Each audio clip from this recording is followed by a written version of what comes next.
요한복음 강의 7번째 시간으로 두 제자가 그의 말을 듣고 이런 제목으로 하나님의 말씀을 전하도록 하겠습니다. 오늘 본문에는 세례 요한이 예수 그리스도에게로 자신의 제자들을 인도하는 장면이 소개되어 있습니다. 또한 예수 그리스도께서 공생애를 시작하시면서 이제 당신의 제자들을 모으시기 시작하는 장면이 처음으로 기록되어 있는 것을 보여줍니다. 예수 그리스도를 향해서 보라 세상 죄를 지고 가는 하나님의 어린 양이로다 라고 성경의 가장 뛰어난 표현으로 예수 그리스도를 세상에 소개했던 세례 요한의 이러한 노력을 통해서 이제 예수 그리스도의 존재가 온 유대인들 사이에 급격히 퍼져나가기 시작하고 있었습니다. 이 땅에 인간의 모습으로 오신 성자 하나님, 가장 위대한 분을 이 세상에 소개하는 바로 이 사명을 위해서 하나님께서는 광야의 소리인 세례 요한을 사용하셨고, 예수께서 공생애를 시작하시기 전에 세례 요한은 자신이 가진 하나님께서 주신 모든 거룩한 영향력을 총동원해서 이제 진정한 메시아가 누구인지를 세상에 알리고 소개하는 일을 마지막까지 최선을 다해서 그는 이 일에 수종을 들고 있는 모습을 성경은 우리에게 증언해주고 있습니다. 자신은 메시아도 아니고 엘리야도 아니고 특별한 선지자도 아니라고 자신을 향한 모든 관심들을 다 거부하면서 이제 자신을 선지자로 여기면서 따랐던 많은 이스라엘 백성들에게 세례 요한은 진정한 메시아가 누구인지를 드러내면서 세례 요한은 이제 그리스도에게 필요한 사람들을 그에게로 붙여주는, 예수께로 이끌고 인도하고 있었던 모습을 오늘 본문은 우리에게 보여줍니다. 그래서 35절, 36절을 원문에 근거해서 직역을 해보면 이튿날에 다시 요한과 그의 제자들 중에 둘이 섰다. 그리고 거니시는 예수를 주의 깊게 보더니 그가 말한다. 보라, 하나님의 어린 양이시다. 35절, 36절이 그런 의미입니다. 세례 요한이 성령이 비둘기처럼 예수 그리스도 위에 임하심을 보면서 그가 진정한 메시아이심을 확인하게 된 그 다음 날, 이제 더 이상 지체하지 않고 세례 요한은 예수 그리스도를 돕는 그의 사명을 더욱 가속시키고 있었던 것을 보게 됩니다. 그는 자신을 따르던 두 제자를 이끌고 예수께로 다가가서 다시 한번 그분은 평범한 사람이 아닌 하나님의 어린 양, 메시아 구세주이시다라는 사실을 강조하면서 그들로 하여금 예수 그리스도를 쫓도록, 예수 그리스도를 따르도록 이끌고 있는 것을 보여줍니다. 성경을 잘 보면 세례 요한은 먼저 두 제자를 예수 그리스도의 근처로 데리고 갔습니다. 그리고 잠시 동안 그 자리에 서서 예수 그리스도가 거니시는 모습을 지켜보았다고 성경은 기록합니다. 여기서 우리가 그냥 지나칠 수 없는 중요한 교훈은 세례 요한과 두 제자는 그 자리에 서서 예수 그리스도를 응시했다라는 점입니다. 분주하게 걸어 다니면서 바쁘게 어떤 일을 하다가 흘끔흘끔 예수님을 쳐다보는 것이 아니라 예수께서는 지금 여러분들이 영화를 본다고 생각하고 한번 장면을 떠올려 보세요. 예수님은 이렇게 지나가고 거닐고 계셨고 길에서 요한과 두 제자는 길을 이렇게 거닐고 계시는 예수님을 계속 응시하고 있었다는 거죠. 예수님을 예의주시하고 있었다는 겁니다. 자, 이 말씀에는 어떤 영적인 의미가 있는 것일까요? 어린 양을 보려면 우리는 가만히 멈추어 서서 그분만을 바라봐야 됩니다. 다시 말하면 우리 육신적인 모든 활동을 멈추어야 된다는 거죠. 우리의 일상의 모든 일들을 멈추고 우리가 오늘도 주님 앞에 나아왔듯이 우리의 삶의 쉼표를 찍고 그분 앞으로 나아와서 조용히 말씀 속에서 주님만을 바라볼 때 우리는 하나님의 어린 양이신 그분을 바로 볼 수 있다는 사실을 우리는 기억해야 합니다. 이스라엘이 출애굽을 통해서 구원을 받은 직후에 하나님께서 이스라엘 백성들에게 뭐라고 말씀하셨는지를 기억해 보십시오. 출애굽기 14장 13절에 보면 너희는 두려워하지 말고 가만히 서서 이렇게 말씀합니다. 너희는 두려워하지 말고 가만히 서서 여호와께서 오늘 너희를 위하여 행하시는 구원을 보라 이렇게 말씀하고 있습니다. 인간적인 모든 활동을 행위를 중지하고 하나님께만 집중하라 이렇게 말씀하고 있습니다. 구원은 너희의 노력과 아무런 상관이 없는 나 여호와 하나님의 일이니 너희는 이제 내가 너희를 위하여 행하는 모든 일들을 가만히 서서 아무것도 하지 말고 나 여호와께 하나님께만 집중함으로 이제 내가 너희를 위해서 행하는 이 놀라운 일들을 그저 지켜보기만 하라는 그런 말씀이었습니다. 성경의 위대한 진리는 우리 자신의 분주함과 복잡한 사고와 걱정과 염려와 근심 속에 결코 깃들지 않습니다. 조용히 삶의 템포를 조절하고 성경을 묵상하면서 하루 속에 하나님께 기도로 나아가기로 정한 그 시간에 모든 시간의 흐름을 멈추어 두고 예수 그리스도에게 집중할 때 우리는 그 구별된 시간들 속에서 그리스도의 아름다우심을 발견하고 깨닫고 체험할 수 있게 되는 것입니다. 분주한 한 주간이 다 지나가고 주일이 되면 어김없이 우리의 모든 삶을 내려놓고 주님 앞으로 나와서 우리가 주님만을 응시하는 하나님의 말씀에 귀를 기울이는 시간이 우리에게는 반드시 있어야 하듯이 우리는 그렇게 우리의 모든 것을 내려놓고 우리의 삶의 쉼표를 찍어놓고 때때로 잠잠히 주님을 바라볼 때 하나님의 어린 양이신 예수 그리스도를 대면할 수 있는 참된 기쁨과 영광을 누릴 수 있는 것이라는 거죠. 여러분들이 아무리 바쁘셔도 하나님을 예배하실 시간도 없을 만큼 바쁘게 살아가는 것은 여러분들의 인생을 실패로 몰아가고 있는 것이다 라는 것을 기억하십시오. 바쁜 하루를 한 주간을 보내느라 성경을 단 한 장도 읽을 시간이 없고 기도도 할 시간이 없이 그렇게 한 하루를 한 주간을 보냈다면 여러분들은 헛된 하루를 헛된 한 주간을 헛된 1년을 산 것이나 다름이 없는 것입니다. 잠잠히 서서 성경을 펼치고 그 속에서 주님과 대화를 나눌 수 있을 때까지 깊이 더 깊이 성경 속으로 들어가는 그런 성도님들이 되셔야 합니다. 그 속에서 주님을 만나는 기가 막힌 시간을 우리의 일상 가운데 보내는 사람들만이 세상에서의 승리의 삶을 쟁취할 수 있는 것입니다.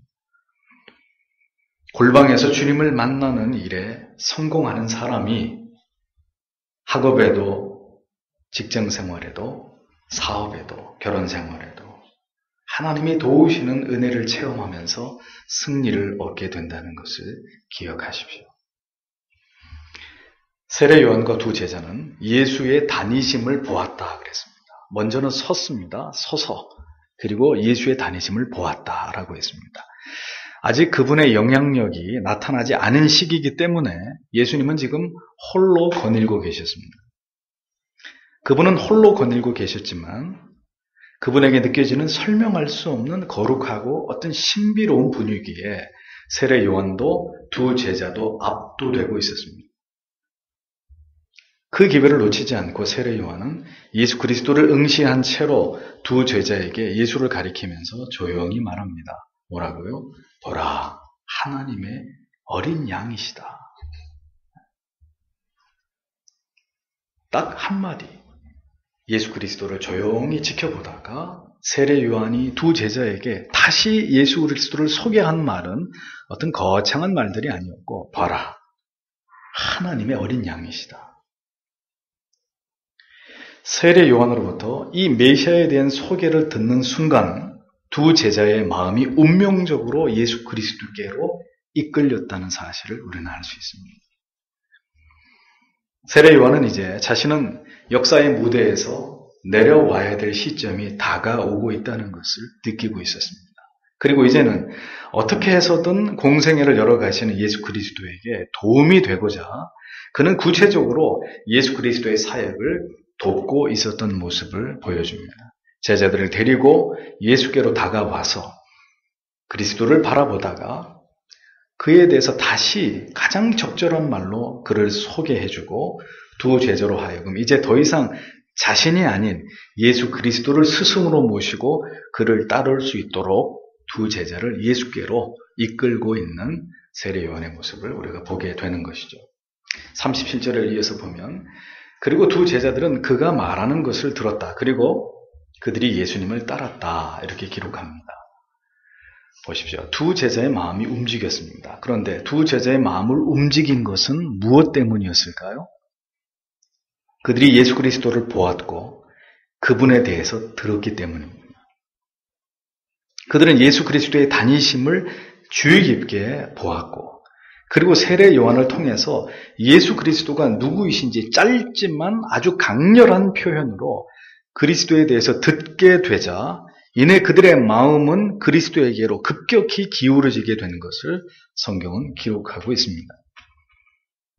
두 제자는 세례 요한에게 보라 하나님의 어린 양이시다 라는 그 말에 그 순간 그들은 회심을 하게 된 것이죠. 그날 그렇게 그들은 예수의 처음 제자가 되도록 모든 것은 하나님의 계획 속에서 준비되어 있었던 것입니다. 요한의 단 한마디 보라 하나님의 어린 양이시다라는 이 말에 그들의 마음은 예수 그리스도를 받아들이게 되었던 것입니다. 저는 이것이 복음의 능력이고 하나님의 말씀이 갖는 위력이라고 믿습니다. 예수 그리스도를 메시아를 소개하는 일에는 많은 것들이 필요한 것이 결코 아닙니다.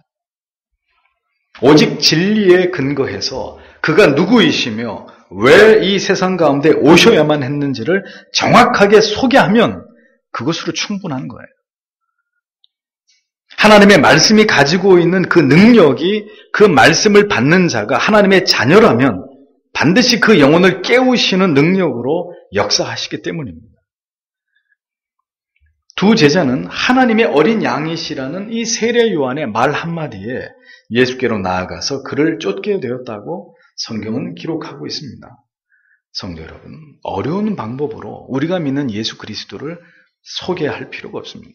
어려운 방법으로 복음을 전할 이유가 없습니다. 세련되고 호화로운 프로그램과 연예인들의 간증과 감동적인 그런 어떤 세속적인 현란한 음악이 있어야 구도자들이 회심에 이르는 것이 아니라는 거죠. 시커스 서비스, 열린 예배라는 이런 이상한 예배라고 할 수 없는 이런 어떤 패러다임을 가지고 복음을 전하겠다는 시도 발상 자체가 성경이 말씀하고 있는 복음을 전하는 수단과는 전혀 다른 것이라는 거예요. 오늘 이 시대를 살아가는 그리스도인들에게 필요한 것은 이런 화려한 프로그램이 아닙니다. 쇼를 방불하는 그런 예배가 아닙니다. 오늘 이 시대를 살아가는 그리스도인들에게 필요한 것은 이 복음의 능력을 믿는 그 믿음이 먼저 우리 안에서 회복되어져야 되는 것이 급선무라는 것이죠. 복음에 대한 믿음과 확신이 우리 안에 없기 때문에 우리가 뭘 못하는 거예요? 예수에 대해서 얘기를 못하는 거예요. 그 말씀의 능력을 믿는다면 그 말씀의 영혼을 파고드는 듀나미스, 다이너마이트 같은 영혼을 폭발시키는 그런 능력이 되어서 한 영혼이 환골탈태하게 만드는 그런 역사로 이어질 것이라는 믿음이 없기 때문에 오늘도 우리는 사랑하는 가족들에게, 우리가 만나는 사람들에게 예수 그리스도에 대한 이야기를 보다 직설적으로 전하지 못하는 것이 아니냐 하는 것을 생각해 봐야 된다는 겁니다. 요한의 한마디는 두 제자로 하여금 그리스도를 쫓지 않을 수 없도록 만드는 능력이 있었습니다. 우리도 이 복음의 능력만을 온전히 의지해서 누군가에게 어떤 인생이든 우리는 그에게 하나님의 아들을 소개해 주어야 할 의무가 우리에게 있다는 것을 우리는 잊어서는 안 됩니다. 그 한마디의 복음이 그를 변화시켜서 예수의 제자가 되고 자녀가 되게 할 수 있을 것이라는 그 믿음을 우리가 절대로 포기하면 안 됩니다. 그 한마디의 복음이 주께로 돌아오게 할 자를 반드시 돌아오게 함을 우리가 반드시 믿고 그것을 전해야 되는 것입니다. 복음을 들은 자들 가운데 그가 하나님의 택하심을 입은 자들이라면 반드시 주를 쫓게 되어 있다는 사실을 우리는 기억해야 합니다. 38절을 보십시오. 그러자 예수께서 돌이키셔서 따르는 자들을 지켜보시더니 그들에게 말씀하신다. 너희가 무엇을 바라느냐? 그러나 그들이 그에게 대답하였다. 랍비여, 그것은 번역되면 선생이여를 의미한다.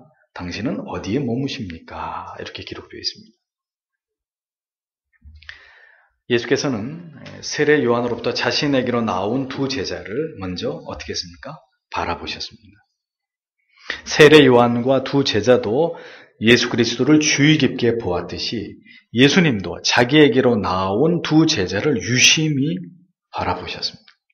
그 쫓는 것을 보시고 라고 성경이 되어 있죠. 그들을 보셨다는 거예요. 뭘 보셨을까요? 잘생겼나 못생겼나? 차림새가 궁색한가 아니면 깨끗한가? 그걸 보셨을까요? 아니죠.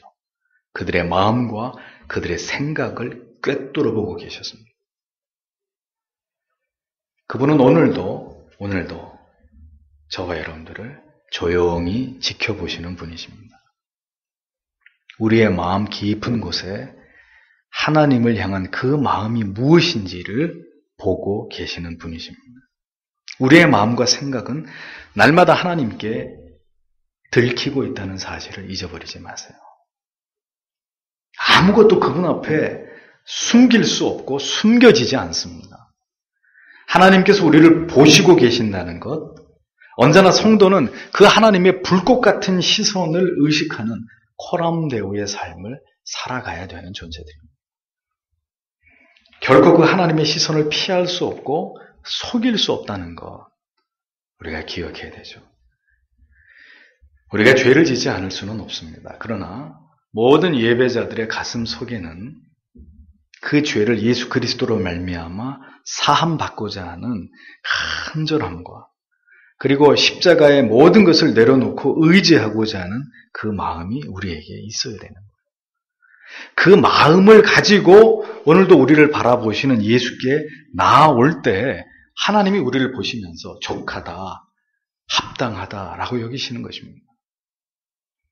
우리의 행위로 말미암아 우리 자신의 의를 삼고자 하는 어떤 그런 마음, 우리의 의를 드러내려고 하는 그런 마음은 절대로 하나님이 찾으시는, 하나님이 기뻐하시는 마음이 아닙니다. 그러한 마음은 하나님이 원하시는 마음이 아닙니다. 하나님이 원하시는 마음은 하나님이 바라보시면서 합당하다고 여기시는 그 마음은 상하고 찢기워지고 가난한 심령, 오직 하나님의 자비와 긍휼을 용서하심을 바라는 그 간절한 마음을 오늘도 주께서는 우리 안에서 보고 싶어 하신다는 거죠. 하나님만을 전적으로 의지하고 있는, 하나님의 말씀만을 견고하게 붙들려고 하는, 내 모든 어려움과 걱정과 근심을 온전히 하나님께 맡기고자 하는 그 마음, 하나님이 그 마음, 내게 찾아온 그 분명한 동기를 우리 안에서 확인하고 싶어 하신다. 그래서 두 제자를 보시더니 이렇게 물으신 것입니다. 너희는 무엇을 구하느냐? 너희가 누구를 찾느냐도 아니고, 그래, 내 제자가 되겠다니 참 기특하구나, 고맙구나, 이런 말씀도 아니셨습니다. 주님께로 나온 두 제자를 향해서 예수께서 처음 하신 말씀은 너희는 무엇을 구하느냐? 이것이었습니다. 나에게 뭘 얻고자 하느냐? 너희는 나에게 뭘 기대하느냐? 다소 불쾌하게 만들 수 있는 그런 말입니다. 마태복음 8장 20절에 보면 한 서기관이 예수께 선생님이요, 어디로 가시든지 저는 쫓을 것입니다. 이렇게 말합니다. 좋은 얘기입니까? 나쁜 얘기입니까? 좋은 얘기죠. 예수님을 쫓겠다는데, 내가 당신을 따라다니면서 당신을 돕고 당신의 제자가 되겠다는데 그게 나쁜 말이 아니죠. 그런데 예수께서는 뭐라고 말씀하십니까? 반갑다, 고맙다, 그렇게 말씀하지 않았고 예수께서 이르시되 여우도 굴이 있고 공중의 새도 거처가 있으되 오직 인자는 머리 둘 곳이 없다 하시더라. 이렇게 말씀하십니다. 나를 따라오라는 것인지 말라는 것인지 예수께서는 아주 애매한 표현으로 말씀을 하십니다. 무슨 의미일까요? 아무나 아무 생각 없이 아무런 각오 없이 나를 따를 수 없다는 그런 말이죠. 무엇 때문에 그리스도를 따르고자 하는지 그 목적과 그 중심이 주님 보실 때 올바른 자만이 그리스도의 제자가 될 수 있다는 사실을 암시하고 있는 말씀입니다. 신앙의 동기와 목적이 바르게 설정되어 있지 않은 사람은 단언하건대 결코 올바른 신자가 되실 수 없습니다. 그가 주장하는 믿음이라고 하는 것이 성경적으로 볼 때는 구원에 이를 수 있는 믿음이 절대로 되지 못할 수 있다는 것을 기억하셔야 됩니다. 예수께로 나온 제자들을 향해서 왜 주님께서는 다른 말씀을 일체하시지 않으시고 단도직입적으로 무엇을 내게로부터 얻고자 하느냐? 왜 이런 질문을 던지신 것일까요? 무엇을 갈망하고 무엇을 얻기 위해서 나를 찾는 것인지 주께서는 그때 그 두 제자들에게도 궁금하시겠지만 그 두 제자들을 향해서도 이것을 궁금하게 생각하셨겠지만 오늘 이 자리에 나와 계신 여러분들을 향해서도 주님은 그것이 몹시 궁금하신 분입니다. 정치적 메시아를 원하는 것인지 그저 먹을 것과 입을 것과 살 곳을 장만해 주시고 학교에 입학시켜 주시고 취직을 시켜 주시고 돈을 많이 벌게 해 주시고 가족이 건강하게 해 주시고 결혼을 하게 해 주시고 자녀를 생산하게 해 주시고 그 자녀들이 잘 자라게 해 주시기만을 원하는 그런 신을 찾는 것인지 그렇지 않은지 주께서 오늘 주님 앞에 나온 우리에게 그 이유를 알고 싶어 하신다. 너희는 무엇 때문에 나를 찾는 것이냐? 예수님이 궁금해하셨던 게 있었습니다. 그래서 어느 날 문득 제자들에게 물어봅니다. 사람들이 나를 누구라고 하더냐? 어떤 사람은 엘리야라고 합니다. 어떤 사람은 뭐라고 제자들이 대답을 하죠. 그런데 예수님이 단도직입적으로 너희는 그럼 나를 누구라고 하느냐? 이렇게 물어보십니다. 그러자 베드로가 아주 유명한 고백을 하죠. 주는 그리스도시요 살아계신 하나님의 아들이십니다. 주님은 때때로 궁금해하십니다. 너희가 나를 쫓는 이유가 뭐냐? 뭘 바라고 지금 나를 쫓는 것이냐? 뭘 얻고자 내게 기도하는 것이냐? 무엇 때문에 내게 와서 예배하는 것이냐? 예수를 믿기만 하고 기도하기만 하면 하나님께서 기뻐하실 것이라고 생각하셨다면 착각입니다. 예수 그리스도를 올바르게 믿어야 되고 하나님이 원하시는 기도를 드려야 하나님이 여러분들을 받아들이십니다. 주님께로 나아가기만 하면 기뻐하시는 것이 아니라 어떤 마음으로 어떤 각오로 주를 따르고자 하시는지 주께서는 오늘도 우리의 마음의 그 중심을 보고 계신다는 것을 기억하십시오. 진정으로 예수 닮고자 하는 제자인지 진실로 그리스도께서 걸어가신 그 길을 따라가고자 하는 자들인지 아닌지 주님께서는 오늘도 그것을 궁금해 하신다는 겁니다. 그렇게 우리가 볼 때 올바른 동기로 주님을 쫓았던 것처럼 보였던 제자들도 어떻게 됐습니까? 결국 어리석은 동기와 미련이 있었던 것을 들통나고 있는 것이 성경에 나타나죠. 제자들이 어떻게 했는데요? 자리 다툼을 하지 않습니까? 서로 높아지기를 원하는 그들의 모습을 보면서 여전히 예수를 따라가는 길이 어떤 길인지를 전혀 이해하지 못하고 있는 어리석은 제자들의 모습을 우리가 보지 않습니까? 때문에 우리도 자주 우리 자신에게 이런 질문을 던져봐야 되는 것입니다. 나는 무엇 때문에 예수를 따르는 것인가? 나는 뭘 바라고 기대하고 그분을 쫓는 것일까?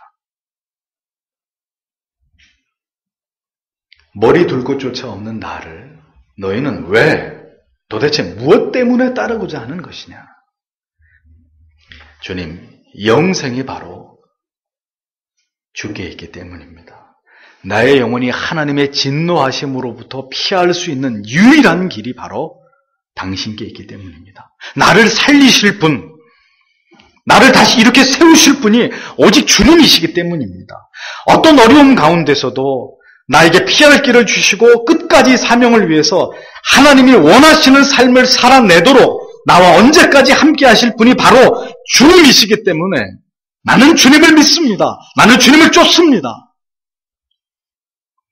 내가 이 세상에서 눈을 감을 그 마지막 순간에 나를 향해 팔을 내어 미시면서 그 따스한 품에 나를 안아주실 리가 바로 주님이심을 알기 때문에 나는 오늘도 주님께로 나아가고 또 나아가는 것입니다. 주님이 여러분들에게 원하시는 고백은 바로 이와 같은 고백이라는 거예요. 오늘도 얼마나 많은 사람들이 이러한 진실된 하나님이 주께서 듣기를 원하시는 그런 영혼의 고백 없이 그저 복을 찾아서 그저 형통과 번영과 가족의 건강만을 찾아서 오늘도 예수께 나와서 어린아이가 떼쓰듯이 그렇게 복을 구하고 있는 그런 사람들이 오늘도 교회 안에 얼마나 많은지 모릅니다. 그것은 그리스도께서 우리에게 바라셨던 신앙이 결코 아니라는 것을 잊어버리지 마십시오. 모든 신자들은 이 물음에 대답해야 될 것입니다. 무엇을 구하느냐? 진정한 믿음 없이도 현세에 내가 누릴 복과 자네들의 형통만을 구하는 것은 절대로 기독교의 신앙이 아니고 우상숭배입니다. 그것은 미신입니다. 생명까지도 달라고 하실 때 기꺼이 주의 손에 내어드릴 수 있는 그 믿음, 주께서 우리를 부르실 때 호련히 그분의 손에 우리의 생명을 내어드리고 그분을 따라서 이 세상에 아무 미련 없이 영원한 저 천국에 입성할 수 있는 그 믿음, 그 절대적인 믿음을 가지고 주님을 쫓는 사람들이 되어야 되는 것입니다. 그들이 바로 성도라는 거죠. 아무것도 구하지 않습니다. 주님, 저는 주님만으로 만족합니다. 내 평생 주님 한 분만을 알고 주님 한 분만을 섬기고 그렇게 주를 기쁘시게 하다가 주께서 부르시면 호련히 주님의 품에 안기기를 원합니다. 아빠가 뭘 해줄까? 아빠, 뭘 해주시다니요? 저는 아빠의 그 존재 자체만으로 저는 행복합니다. 모든 아빠들이, 모든 엄마들이 가장 듣고 싶어하는 말이 그거 아닐까? 하나님도 마찬가지입니다. 주께서 가장 원하시는 고백이 바로 오늘 우리의 고백이 되어야 될 줄 믿습니다. 교회 오는 것만이 전부가 되는 신자가 되지 마십시오. 오늘도 교회 왔다는 것, 그저 주일에 교회 가서 예배 드렸다는 것만으로 만족하는 그런 교인이 되지 마십시오. 무엇 때문에 우리가 그리스도를 쫓는지 주께서 그것을 궁금해 하신다는 것을 알고 그 질문에 분명하게 대답할 수 있는 그리스도의 제자가 되고자 하는 마음이 오늘 여러분들에게 있어야 하는 것입니다. 우리가 진정으로 회심한 참된 신자가 되었다면 이제 평생에 이 대답을 우리의 삶으로 하나님께 드리는 자들이 되어야 하는 것입니다. 언제나 이 질문에 주께서 원하시는 가장 확실한 대답을 할 수 있는 자들만이 진정한 그리스도의 제자요 하나님의 자녀가 될 수 있는 것입니다. 다만 그 대답이 당장 우리에게 고백되지 않을 수도 있습니다. 진리의 깨달음에 차곡차곡 우리의 영혼이 쌓여져 갈 때 이러한 감격적인 고백이 결국은 우리의 영혼의 밑바닥에서부터 고백되어지도록 하나님이 그렇게 도와주실 것입니다. 지금 당장 이런 고백을 할 수 있다면 좋겠지만 그렇지 않더라도 하나님은 반드시 여러분들을 통해서 저를 통해서 이 고백을 받아내고야 마실 분이십니다. 그래서 하나님은 은혜를 주시는 거예요. 진리를 깨닫게 해주시는 거예요. 더 하나님을 사랑하는 마음을 갖게 해주시고 더 진리에 이끌릴 수 있는 동기를 우리에게 주시는 것입니다. 단 그렇게 되기를 사모하는 자들의 영혼 속에서 말입니다.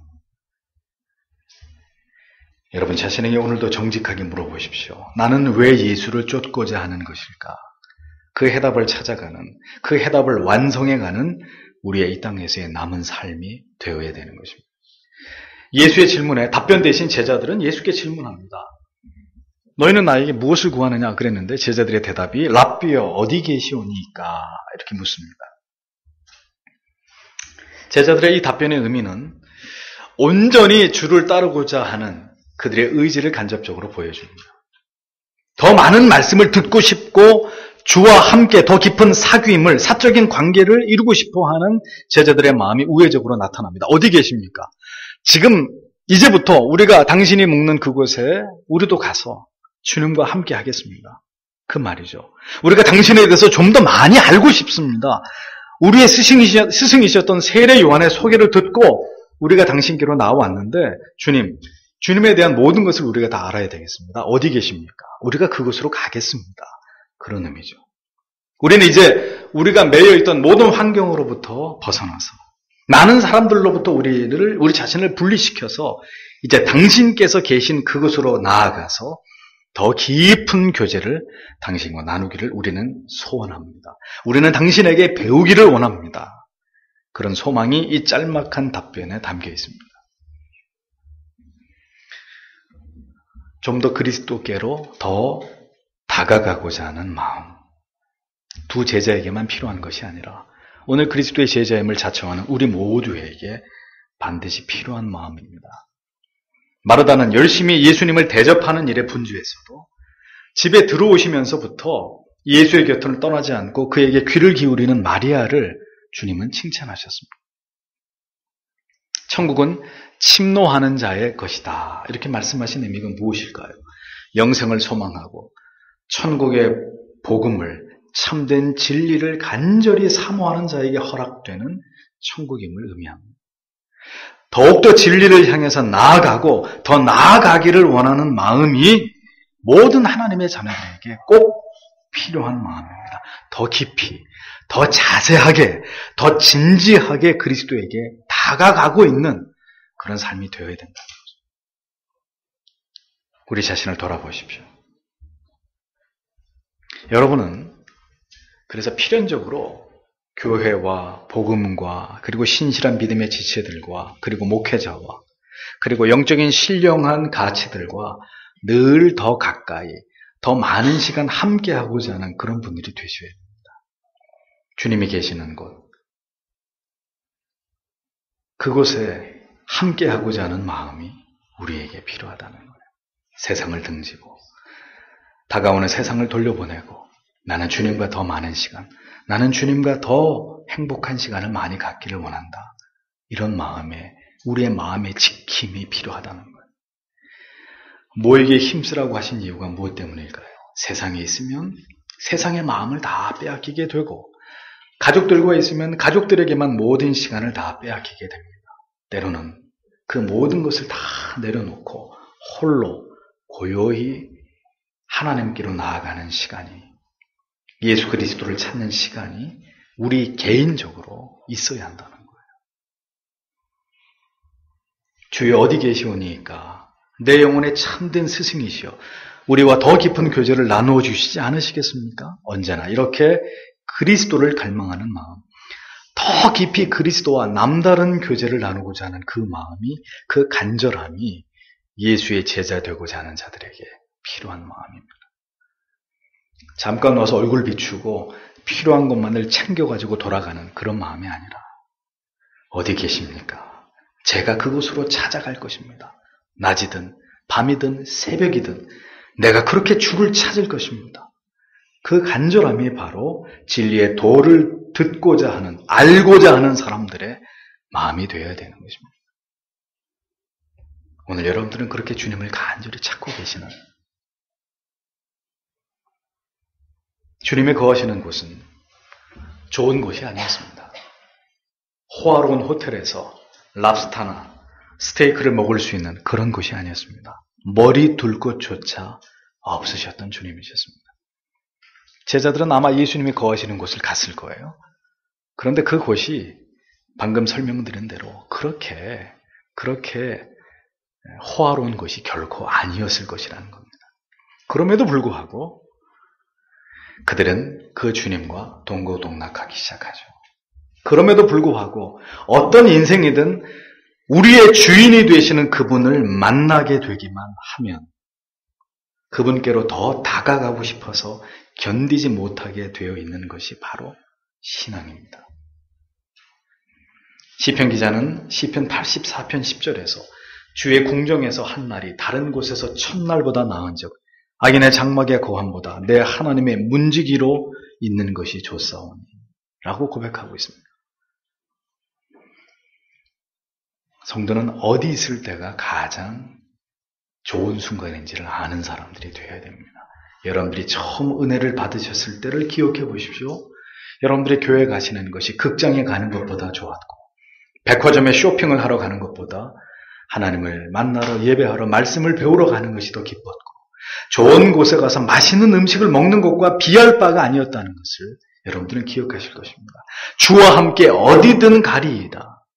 주와 함께 어디든 가리이다. 그것이 진정으로 그리스도를 만난 그리스도가 전부가 되어버린 사람들의 모습입니다. 그리스도께 모든 것을 빼앗겨버린 사람들의 고백입니다.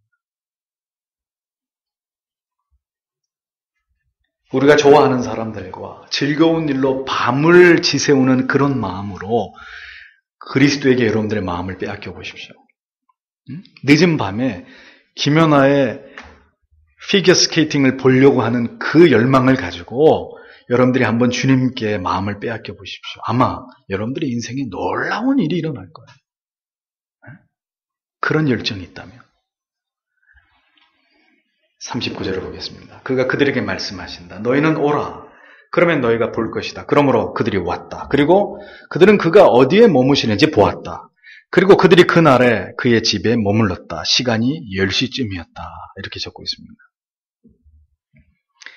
어디에 계시는지를 묻는 제자들의 질문에 주님이 대답하시는데 구체적으로 답변하시지 않았습니다. 그저 와보라, 와보라. 이것이 전부였습니다. 주님께서 처음으로 제자가 되고자 하는 자들에게 주신 명령, 첫 번째, 테스트이자 명령, 와보라. 그것이었습니다. 뭘 의미하는 걸까요? 너희가 정말 내 제자가 되기를 원하냐? 넌 무엇 때문에 나를 쫓고자 하느냐? 그렇다면 와보거라. 뭘 요구하는 겁니까? 절대적인 믿음. 스승에 대한, 이 구주 메시아 예수 그리스도에 대한 절대적인 믿음. 나를 의지하고 내가 어디로 가자고 하든 가보자 이거죠. 와보라 이겁니다. 구체적인 거 묻지 말고 따지지 말고 와보라 이거죠. 주님을 의지하고 어디든지 이끌려 따라가는 믿음. 너희가 나를 구주로 너희의 스승으로 삼고자 한다면 아무것도 묻지 말고 이야기하기 전에 먼저 나를 따라서 내가 있는 곳으로 와보라 라고 주님은 말씀하고 계십니다. 그렇습니다. 신앙이 뭡니까? 신앙은 주님을 의지하면서 계산하지도 않고 따져보지도 않고 그냥 주님을 쫓아가는 것입니다. 자매요 여러분, 형제들한테 형제들이 와보라 그리고 거기는 따라가면 안 돼요. 그 예수님이 아니기 때문에 형제들이 믿고 따라오시오 절대로 따라가시면 큰일 나는 거죠. 하지만 주님은 문제가 다릅니다. 와보라 라고 말씀하실 때 그들은 그날 처음 예수를 만났음에도 불구하고 자신들의 스승이었던 세례요한의 소개만을 들었을 뿐인데 두 제자는 즉시 주님을 쫓았습니다. 아무것도 따지지 않고 아무것도 염려하지 않고 걱정하지 않고 따라가면 연봉을 얼마나 주겠습니까? 따라가면 우리의 먹고 잠자는 건 책임져 주시겠습니까? 그런 건 묻지 않았습니다. 따지지 않았습니다. 그냥 와보라는 말씀을 믿고 쫓았습니다. 그것이 믿음이라고 말씀하고 있는 거예요. 하나님이 원하시는 신앙은 언제나 믿음을 가지고 먼저 행동하는 것입니다. 생각해보고 이익을 따져보고 판단해보고 행하는 것이 아니라 하나님의 말씀 앞에 믿고 순종하고 따라가는 것입니다. 나아가는 것입니다. 왜 가야 되는지 어디로 가야 되는지 주께서는 전혀 제자들에게 설명하지 않으셨습니다. 아브라함에게 본토 친척 아베 집을 떠나서 어디로 가라고 말씀하지 않고 가라고 말씀하셨습니다. 법궤를 메고 요단강으로 들어가라고 하셨지 들어가면 어떤 일이 일어날 거라고는 미리 말씀하지 않으셨습니다. 제사장들이 법궤를 메고 하루에 한 바퀴씩 여리고성을 돌라고 하셨지 그러면 어떻게 될 것이라고 여호수아에게는 미리 말해줬지만 이스라엘 백성들에게는 한마디도 하지 않으셨습니다. 내 몸을 7번 요단강에 담그라고 했지. 그러면 나을 것이라고 나아만에게 엘리사는 말해주지 않았습니다. 뭘 요구하는 거죠? 액션. 이 믿고 행동하라. 이거. 신앙은 믿고 쫓아가는 것입니다. 하나님을 향한 절대적인 믿음으로 이제껏 가보지 않은 곳으로 가는 것입니다. 이제껏 들어가보지 않은 낯선 시간 속으로 들어가는 것입니다. 주께서 자신들과 함께 하신다면 그것이 어디든 따라갈 수 있는 믿음, 그것을 주님께서 우리에게 요구하시는 것입니다. 따라가면 어떻게 해주시겠습니까? 묻지 말라는 거예요. 순종하면 내게 어떤 보상을 주시겠습니까? 그거 생각하지 말라는 것입니다. 그것은 신앙이 아니라는 거예요. 주를 의지하고 주님과 함께 나아가는 것입니다. 우리의 인생을 한 걸음 한 걸음 그 주님을 의지하면서 그 약속을 의지하면서 주님과 함께 가보는 것입니다. 그것이 신앙입니다. 이것이 주님을 따르고자 하는 자들이 통과해야 되는 첫 번째 관문입니다. 나에게 진리를 설득해 보세요. 내가 이해할 수 있도록 설명해 보세요. 이렇게 말하면서 진리를 거부하는 사람은 처음부터 믿고자 하는 마음이 없었던 사람이었습니다. 분명히 말씀드립니다. 진리는 설득되는 것이 아닙니다. 자녀가 자신을 낳아주신 어머니를 자신의 어머니로 추호도 없이 믿듯이, 예? 만일 어떤 자녀가 어머니에게 당신이 나를 낳았다는 증거를 가지고 나를 설득해 보십시오 라고 따지는 자녀가 있다면 자녀가 아니죠. 그건 폐륜합니다. 하나님에 의해서 피조되고 예수 그리스도의 구속의 공로로 구원을 받을 수 있게 된 죄인들이 감히 하나님께 나를 설득해 보십시오, 하나님. 네? 그렇게 한다면 하나님께서 복음을 그들에게 설득하실 이유가 있다고 여러분들은 생각하십니까? 착각입니다. 주께서는 제자들에게 내가 어디에 머물고 있다는 것을 말할 아무런 이유가 없었습니다. 너 가서 어느 동네에 내려가서 마을 어귀에 묶여있는 어린 나귀를 끌고 오너라. 어린 나귀를 끌고 오너라. 아니 주님 이거 왜 끌고 가냐고 물어보면 뭐라고 대답할까요? 주님이 뭐라고 하셨습니까? 주가 쓰시겠다 하라. 이유를 댈 필요가 없는 거죠. 설명할 필요가 없는 거예요. 그분은 우리에게 무엇이든 우리가 궁금해하는 것들을 다 대답하실 이유가 없는 분이십니다. 그분은 전지전능하신 우리의 인생을 주관하고 계시고 온 우주의 역사의 흥망성쇠를 주장하고 계시는 하나님이십니다. 그분이 무엇 때문에 우리가 이해하지 못하는 것과 궁금해하는 것에 대해서 모두 답변하셔야만 됩니까? 그런 분 같으면 저는 하나님을 믿지 않습니다.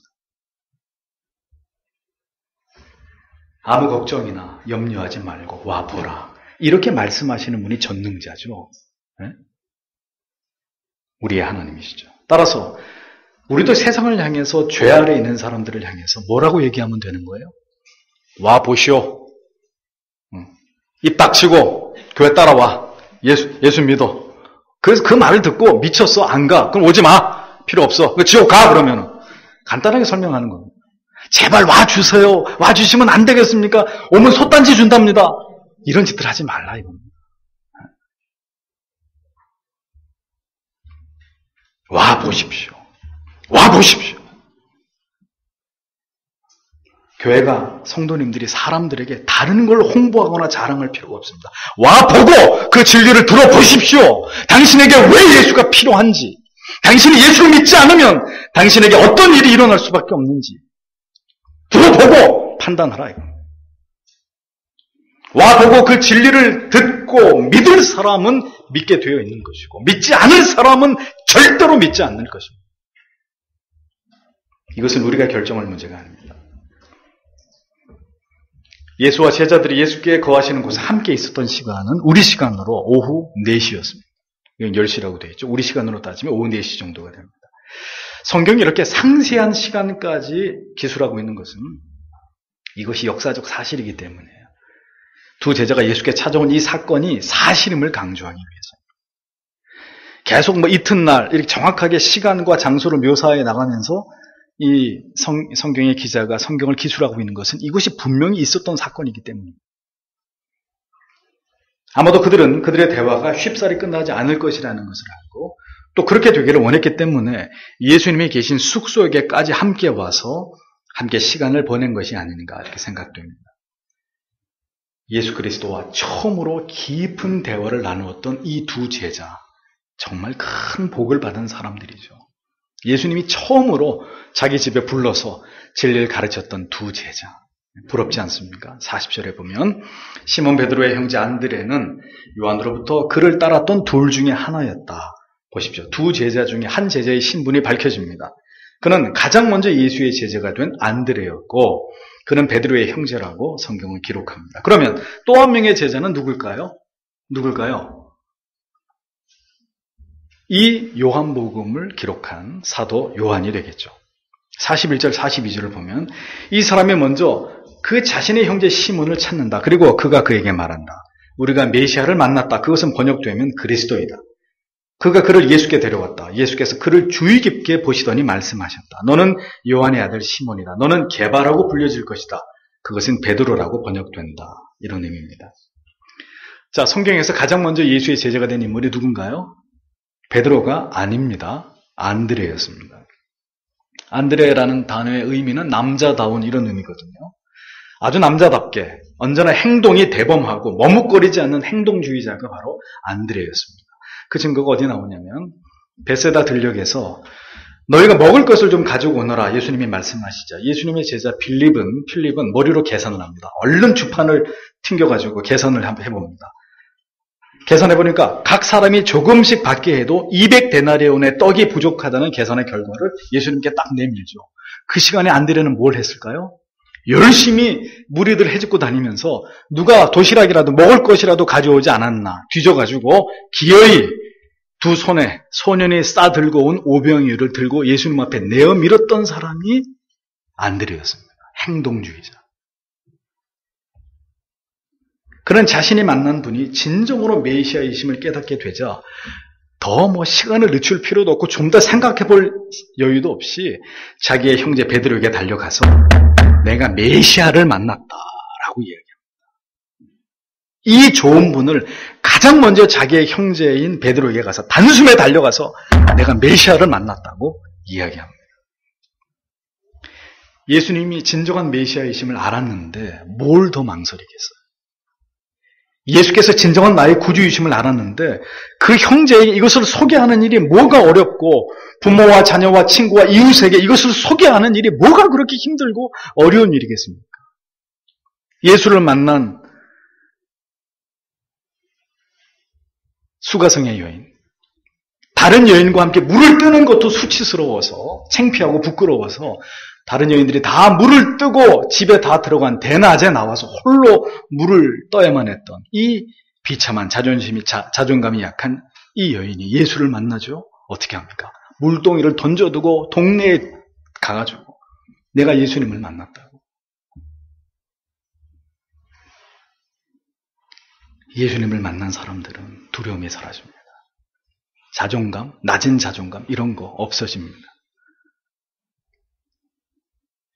그리고 믿음은 즉시 행동을 만들어냅니다. 안드레는 자신이 먼저 메시아이신 예수를 보았고 만났습니다. 그리고 강한 확신을 가지고 자신의 형제인 베드로를 예수께 데리고 옵니다. 안드레가 형제 베드로에게 한 말, 첫 마디, 우리가 메시아를 만났다라는 말입니다. 메시아를 만났다. 그렇습니다. 오늘 이 부분이 계속 강조됩니다만 그분을 만난 사람은 절대로 입을 닫고 가만히 있을 수가 없어요. 기어이 그를 다른 사람에게 소개하고 싶어지게 되어 있습니다. 사람들을 그분께로 데리고 오고 싶어집니다. 바른 진리를 깨달은 사람은 여전히 바른 진리와 올바른 믿음을 알지 못하는 자들에게 뭘 하고 싶어지죠? 그렇게 믿는 거 아니다. 그건 성경이 말씀하는 믿음이 아니다. 말하고 싶어지잖아요. 왜 교리를 믿지 않느냐? 왜 교리를 배우지 않느냐? 왜 이 분명한 개혁주의 신학을 거부하느냐? 왜 당신은 그런 신비주의에 심취해 있느냐? 왜 기복주의를 버리지 못하느냐? 하고 우리가 호소하지 않습니까? 여러분의 올바른 성경의 가르침과 신앙이 무엇인지를 발견하였을 때 주변에 그 바른 진리에 눈뜨지 못한 자들에게 그렇게 애타게 외치고 설명하고 설득하지 않았습니까? 진리는 그런 것이라는 거예요. 그런 힘이 있다는 것입니다. 그 진리의 맛을 본 사람은 다시는 이전의 어두움으로 돌아갈 수 없어요. 병아리가 계란을 깨고 나왔는데, 이미 나와버렸는데 그 병아리를 다시 계란 속으로 집어넣을 수 있어요. 집어넣으면 죽어요. 다시 돌아가지 못하는 거예요. 교회가 성도님들에게 전도를 하시라고 강조하고 총동원 주일 이벤트하고 저는 이런 거 할 마음이 추호도 없습니다. 제가 목회하는 한 우리 교회는 단 한 번의 총동원 주일 없을 거예요. 칼빈은 우리가 하나님의 빛을 철저하게 알게 된 후에 다른 사람들도 그 은혜를 함께 누리는 자 되게 하려고 노력하지 아니하면 우리는 그 나태를 참으로 두려워해야 될 것이다 라고 강조했습니다. 있을 수 없는 일입니다. 신자가 됐고 회심한 하나님의 자녀가 됐는데 내 주변에 있는 사람들에게 예수 얘기를 하지 않는다. 회심하지 않은 사람. 그래서 청교도들이 교회 안에서 제일 질타하고 사실 좋은 건 아닙니다만 제일 어떤 부분에서 정죄까지 했던 사람이 누구냐면 저희는 그런 마음이 없습니다. 오해하지 마세요. 저희는 그런 마음 없는데 어떤 사람이었냐면 아직 가족들을 전도하지 못한 사람들이었어요. 가족들을 전도하지 못한 청교도들이 어떻게 봤냐면 당신이 구원의 확신이 없는 거지. 응? 당신이 예수님에 대한 분명한 믿음이 없는, 회심하지 않은 거지. 그러니까 지옥을 향해 가고 있는 당신의 가족들에 대해서 복음을 전하지 못하는 거 아니에요? 이렇게까지 봤다는 거죠. 제가 볼 땐 너무 과했던 것 같아요. 최선을 다하고 있는데도 안 나오는 걸 어떡할 거예요? 그런데 중요한 것은 그만큼 우리 안에 예수가 있고 예수의 맛을 봤다면 우리가 맛있는 거 먹으면 어떻게 합니까? 목사님 거기 가서 그거 좀 먹자고. 물론 그런 분 아무도 안 계시지만 그거 가가지고 거기 가서 그거 먹고 오자고. 데리고 그거 가서 그거 한번 먹어보자고. 한 번 있었는데 우리 국수 먹으러 갔잖아요. 국수. 네, 거기 가서 그거 한번 먹어보자고. 너무 맛있다고. 사람들 누가 뭐 돈 주고 광고해달라 그랬습니까? 아니에요. 자기 돈 가지고 사람들 데려와서 사 먹이면서 맛있지 않냐고.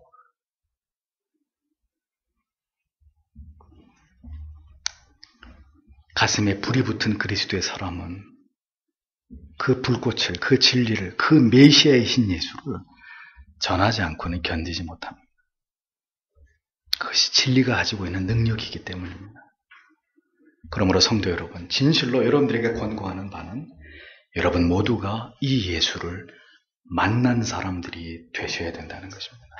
그래서 내가 만난 그 예수 그리스도를 내 가족에게, 이웃에게 전할 수 있는, 그들을 예수께로 이끌 수 있는 예수의 제자들이 되어야 되는 것입니다. 따라서 저는 여러분들에게 사람들을 전도해 오십시오라고 먼저 말씀드리고 싶지 않습니다. 그것은 제가 강조할 사항이 아닙니다. 여러분 한 분 한 분이 먼저 이 예수 그리스도를, 여러분의 메시아를 만나셔야 된다는 거죠. 그 생애적인 만남의 체험이 여러분으로 하여금 전도자 되게 하고 이 구원의 도를 전하는 자 되게 만들고 이 예수 그리스도가 부끄럽지 않은 사람들로 살아가게 만드는 것이라. 성경은 그런 자를 제자라고 부릅니다. 그런 사람을 성도라고 이야기합니다. 안드레는 시몬에게 메시아를 만났다고 말합니다. 안드레는 이미 구약 속에서 메시아가 오실 것이라는 예언을 알고 믿고 기다려왔던 자였다는 것을 알 수 있죠. 예수 그리스도와 그가 사랑하셨던 그의 수제자 베드로의 첫 만남이 기록되어 있는 부분입니다. 예수님이 베드로가 오는 걸 보고 어떻게 했습니까? 그를 또 보았다. 성경에 이러한 단어들을 그냥 지나가시면 안 됩니다. 다 의미가 있어서 기록되어 있는 단어들이거든요. 또 예수님이 두 제자를 보셨듯이 자기에게 다가오는 베드로를 보셨습니다. 이미 예수 그리스도께서는 자신에게 베드로라고 하는 제자가 생길 것을 알고 계셨습니다. 그리고 오늘이 그날이며 마침내 그 베드로가 주님 앞에 나아오자 하나님이신 그분은 바로 자신이 기다리던 자가 그이심을 아시고 그를 유심히 보셨습니다. 그리고는 아무에게도 아직 그에 대해서 소개를 받지 않으셨음에도 불구하고 베드로가 요한의 아들 시몬이라는 것을 한눈에 알아보시고 그의 이름을 즉시 게바, 아람어입니다. 헬라어로는 페트로스, 뜻은 바위 조각이라는 뜻입니다. 베드로라고 이름을 바꾸어 부르십니다. 평범했던 갈릴리 어촌의 한 인물이 예수 그리스도에 의해서 교회의 반석으로 세워지는 시점을 성경은 이렇게 기록해 놓고 있습니다. 초대교회의 영적인 수장, 교회의 반석, 유대인들에게 복음을 전하기 위해 세워진 사도, 다혈질의 베드로가, 좌충우돌의 그 베드로가 마침내 흔들림이 없는 교회를 위한 반석이 되어지는 시점을 성경은 이렇게 증언하고 있습니다. 바울뿐입니까? 베드로뿐입니까? 바울도 있죠. 다메섹 도상에서 주님을 만나게 된 그 시점, 그가 회심하게 된 사건을 성경은 기록하고 있습니다. 아브라함이 아브라함으로, 사레가 사라로, 야곱이 이스라엘로, 하나님은 그렇게 우리를 변화시키시는 분이라는 것을 성경은 우리에게 말씀하고 있습니다. 이 말씀이 큰 위로가 되죠. 누군가 나를 유심히 지켜보고 있다는 거예요. 저는 이 말씀에서 큰 마음의 위로와 감동을 받습니다. 누군가 우리를 지켜보고 계신다. 지극한 눈빛으로 나를 바라보고 계시는 분이 계신다는 걸 기억하십시오. 오늘까지 어떻게 내가 살아왔으며 또 앞으로 내가 어떤 인생을 살아가게 될지 나를 아주 관심 있게 바라봐 주고 계시는 분이 계신단 말이에요. 우리를 다시 재건하시고 우리 인생을 다시 새로운 피조물 되게 빚으시는 분이 바로 하나님이십니다. 베드로의 계명은 앞으로 모든 그리스도께로 나아올 자들에게 일어날 놀라운 영적인 변화를 예고하고 있는 것입니다. 가톨릭은 세례명으로 새로운 이름을 지어 부르지만 우리는 그럴 필요가 없습니다. 왜? 이름이 바뀐다고 해서 우리의 죄의 본성이 바뀌어집니까? 그건 아니거든요. 다만 우리의 영적인 이름은 예수 그리스도를 영접할 때 죄인에서 의로운 자로 칭의되는 것이죠. 마귀의 자식에서 하나님의 자녀로 바뀌었고 영벌의 저주 아래 있던 자에게서 영생을 상속한 하나님의 양자가 되었다는 사실을 잊어버리지 마십시오. 세상에 우리를 어떻게 대우하든 간에 우리를 어떤 존재로 여기든 간에 그건 중요한 것이 아닙니다. 시몬이 베드로로 불리워지게 되었듯이 예수 그리스도께서는 오늘 우리를 그분의 새로운 피조물로 여겨주실 것이기 때문입니다. 이전의 시몬이 아니라 장차 반석이 될 인물로 베드로를 인정해 주신 것처럼 오늘도 주님께서는 지금의 나의 모습이 아니라 장차 하나님의 나라를 위해서 쓰임받게 될 내일의 우리의 모습을 인정해 주시고 기대해 주시고 바라봐 주시는 분이심을 기억하셔야 될 것입니다.